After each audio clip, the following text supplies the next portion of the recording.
Hello everyone, welcome back to our programming series. In today, we're going to solve SkillRack daily test. That is, pair of integers, minimum positive sum. Hashtag include stdio.ho and hashtag include stdlib.h. These lines include necessary standard libraries for input, output operations and memory allocation deallocation. Int main, the main function where the execution of the program begins. Int arr, 10,001, an array declaration to store integers, with a maximum capacity of 10,001. Int j equals 0, initializing a variable j to keep track of the number of integers read.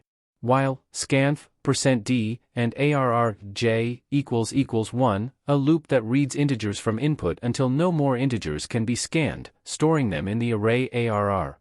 Increments j to keep track of the number of integers read.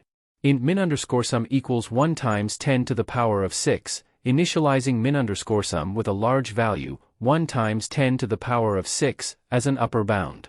Int a equals -1, b equals -1, initializing variables to store the pair of integers that form the minimum positive sum. Nested loops, using nested loops to iterate through pairs of integers in the array arr.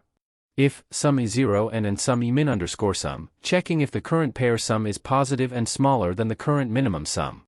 Updates min_sum and stores the pair if the conditions are met. If a not equals -1 and b not equals -1. Else a checks if a valid pair exists. Prints the pair if found, otherwise prints -1. Hope you found this explanation helpful. Don't forget to subscribe, like, and share for more programming challenges and solutions. Thanks for watching.